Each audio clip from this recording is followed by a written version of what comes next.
ஆண்டின் பொதுக்காலம் 33வது வாரம் வியாழக்கிழமை. நற்செய்தி பகுதி லூக்கா பிரிவு 19 அருள்வாக்குகள் 41 தொடக்கம் 44 வரை. இயேசு எருசலேம் நகரை பார்த்து அழுதார் என்று இன்றைய நற்செய்தியில் வாசிக்கிறோம். கண்ணீரை 2 வகையாக பிரிப்பார்கள். ஒன்று ஆனந்த கண்ணீர், இன்னொன்று அழுதல். அழுதல் எதிர்மறை அனுபவங்களோடு சம்பந்தப்பட்டது. நாம் எப்போது அழுவோம்? நம்மால் அன்பு செய்யப்படுகின்றவர்கள் நம்மிடமிருந்து பிரியும் போது கசப்பான கண்ணீர் ஆராய் பெருக்கெடுத்து ஓடும். இயேசு எருசலேம் நகரை அவ்வளவு அன்பு செய்தார். அதனால்தான் அவர் கண்ணீர் வடிக்கிறார்.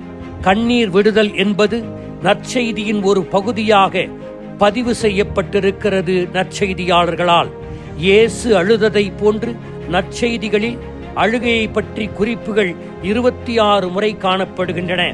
தன் மகளுக்காக கண்ணீர் சிந்திய தந்தை, தன் ஒரே மகன் இறந்தபோது கண்ணீர் சிந்திய கைம்பன், இயேசுவின் பாதத்தில் அமர்ந்து அழுத பாவியான பெண், இயேசுவை சாபமிட்டு மறுதளித்து காட்டிக் கொடுத்துவிட்டு அதற்காக மனமுடைந்து அழுத பேதுரு, தன் சகோதரன் இறந்ததைக் கண்டு அழுத மார்த்தா மரியா, வெற்றுக்கலரை பார்த்து தேம்பி தேம்பி அழுத மகதலா மரியா, இப்படி பல குறிப்புகள் காணப்படுகின்றன.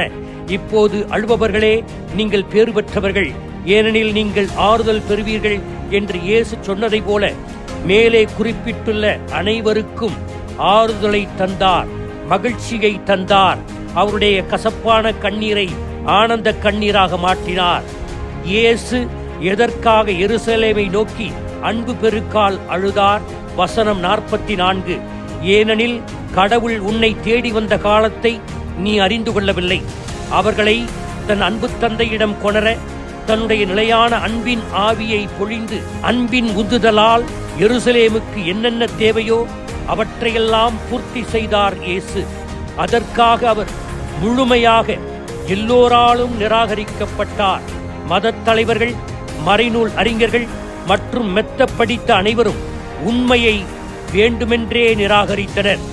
தன் அன்பின் உச்சத்தை இயேசு வெளிப்படுத்தியது இந்த எருசலேமில்தான். எருசலேம் அவரை கொண்டாடியிருக்க வேண்டும், கடவுளின் மகனாக அவரை ஏற்றுக்கொண்டிருக்க வேண்டும். ஆனால் கடவுளே மனிதனாக அவர்கள் மத்தியில் வலம் வந்தும் எருசலேம் மனம் மாறவில்லை. வசனம் 42. இந்த நாளிலாவது அமைதியின் வழியை நீ அறிந்திருக்க கூடாதா என்று எருசலேம் நகரத்தை பார்த்து இயேசு கேட்கிறார். சலேம் என்றால் அமைதி. எருசலேம் பெயரில் மட்டுமே அமைதி இருந்தது, ஆனால் நடைமுறை வாழ்க்கையில் அங்கே அமைதி இல்லை. ஏனென்றால் எருசலேம் இறைவாக்கினர்களை கொன்று குவித்த நகரம், நல்லவர்களை ஏன் கடவுளையே காவு வாங்கிய நகரம். மனம் மாறாமல் கல் நெஞ்சமுள்ள உள்ளங்களில் எப்படி அமைதி குடிகொள்ளும்? இன்று நம்மை பார்த்தும் இயேசு அழுவார்.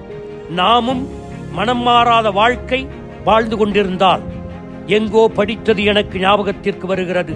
பங்குத்தந்தை ஒருமுறை மறைக்கல்வி கற்கும் பிள்ளைகளுக்கு திருப்பலியில் மறையுரை ஆற்றிக் கொண்டிருக்கும் போது 12ஆம் வகுப்பு படிக்கும் மாணவியை பார்த்து இந்த கேள்வியை கேட்டார்.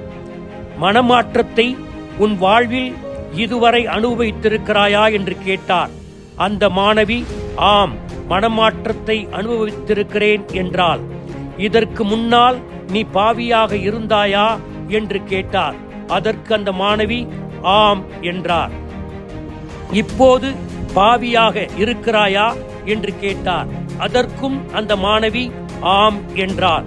அப்படியானால் அந்த இரண்டிற்கும் உள்ள வித்தியாசம் என்ன என்று கேட்டபோது சிறிது நேர யோசனைக்கு பிறகு அழகாக அந்த மாணவி பதில் சொன்னால், கிறிஸ்துவோடு இருக்க மனம் மாறுவதற்கு முன்னால் பாவத்தை தேடி ஓடும் பாவியாக இருந்தேன். இப்போது கிறிஸ்துவோடு இருக்க பாவத்தை விட்டு ஓடும் பாவியாக இருக்கிறேன் என்றார். பங்குத்தந்தை அவருடைய ஞானத்தை பாராட்டி பரிசையும் தந்தார்.